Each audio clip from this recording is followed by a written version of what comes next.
Salut à toutes et à tous, bienvenue sur ma chaîne Ciné Série Galaxy, ça me fait plaisir de vous retrouver aujourd'hui pour une nouvelle vidéo.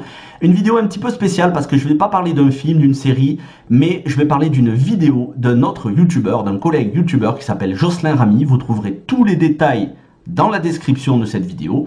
Il a fait un court-métrage et je tenais absolument à mettre en lumière ce court-métrage qui est sorti le 5 janvier sur sa chaîne, qui s'appelle Paroles de commerçant parce que c'est une pépite. Ce petit documentaire, petit sans être péjoratif, petit par la durée puisqu'il dure environ une demi-heure, mais qui est grand par la qualité. Alors, je ne me permettrai pas de jugement artistique, critique déjà parce que je suis mal placé, je ne suis pas réalisateur, je ne suis pas scénariste et parce que j'ai envie d'être bienveillant.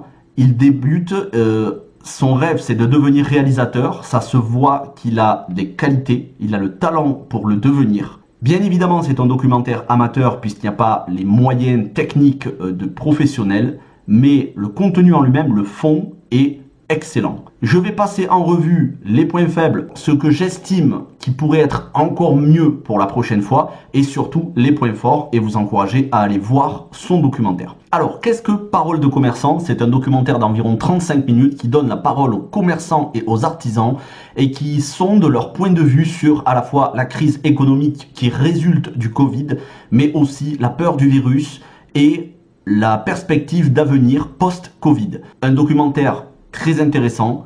Je vais commencer par ce que j'estime qui pourrait être amélioré pour la fois suivante et ensuite je m'attarderai sur les points vraiment très positifs. Alors, ce qui pourrait être amélioré. Vous verrez dans le documentaire, alors il y a des limites techniques, c'est tout à fait normal, ça fait pas partie des points faibles, ça a été tourné avec un smartphone en mode portrait, j'aurais préféré en mode paysage plein écran, mais c'est pas très grave. Peut-être la caméra, enfin l'image qui tremblote un petit peu, mais encore une fois, c'est normal, c'est un documentaire improvisés, qui n'étaient pas élaborés en élaboration depuis des mois et qui sont faits avec les moyens du bord, donc je respecte tout à fait. Mais peut-être pour la prochaine fois, voilà, une image plus large en format paysage, mais c'est surtout au niveau, je dirais, de la forme. Peut-être que poser les questions à chaque fois, les mêmes questions à chaque commerçant, ça aurait pu être compressé pour un meilleur rythme. Par exemple, poser une question et ensuite enchaîner les différentes réactions sur une même question du style « Êtes-vous pour ou contre le deuxième confinement ?» ou en tout cas « Que pensez-vous du deuxième confinement ?» avec réaction du premier commerçant, deuxième commerçant, troisième commerçant, une réaction pour, une réaction contre, une réaction mitigée.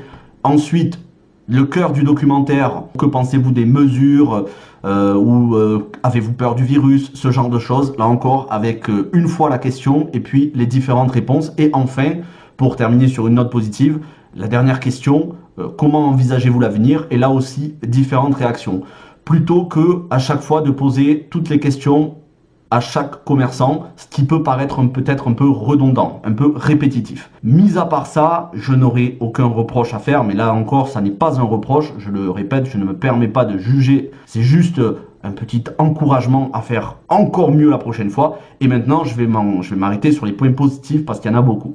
Les questions, à l'exception d'une question, mais je vais y revenir, les questions sont neutres, très clairement. Et ça, c'est une grande force de ce documentaire. Contrairement à BFM TV, CNews, LCI et toutes les chaînes d'information en permanence dont les questions sont très clairement dirigées pour faire dire ce qu'on a envie d'entendre, là, ce sont des questions neutres. Et surtout, Jocelyn n'interrompt pas son interlocuteur, ses interlocuteurs, il leur laisse la parole, il les laisse s'exprimer. Ce qu'on n'a pas sur les plateaux de télévision aujourd'hui, ce que l'on n'a pas dans les reportages. Alors oui, les différentes chaînes nous disent, les différents reporters nous disent que c'est pour des questions de temps, de publicité, ils peuvent pas laisser les gens s'exprimer entièrement. Peu importe, c'est inadmissible ce qu'on entend aujourd'hui à la télévision, cette manière d'interviewer les gens de manière mal polie. Et là, c'est pas justement ce que fait Jocelyn, il laisse la parole, il n'interrompt pas. J'ai trouvé que c'était une forme de respect vis-à-vis de ceux qui l'interviewent. Et il y a aussi beaucoup de neutralité de sa part. Et ça, c'est essentiel quand on fait un documentaire. La neutralité, c'est le plus important. Comme je vous disais, mis à part peut-être une question sur les masques pour les enfants de 6 ans. Alors, il faut savoir que Jocelyn est un jeune de 14 ans. Donc peut-être que cette question le touche plus personnellement. C'est légitime de la poser. Est-ce que c'était la question la plus pertinente? Je ne sais pas. Mais très clairement, c'était pas forcément la question la plus importante, mais c'est quand même intéressant de savoir parce que peut-être que parmi ces commerçants, il y a des parents qui ont des enfants de 6 ans.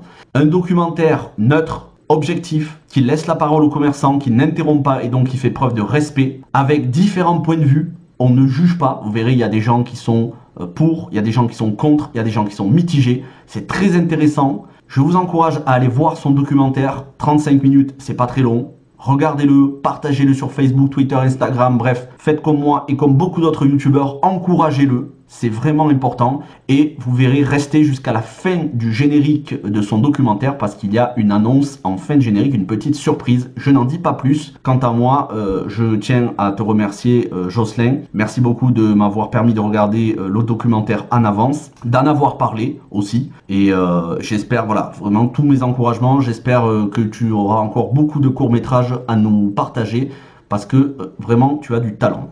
Merci à tous ceux qui regarderont son documentaire, c'est quand même le plus important, bien plus que ma petite vidéo de critique entre guillemets. Quant à moi, je vous donne rendez-vous dès demain pour d'autres vidéos sur la chaîne et les semaines à venir. Merci à tous, allez vous abonner à la chaîne de Jocelyn Ramy, passez une bonne journée, prenez soin de vous, ciao tout le monde.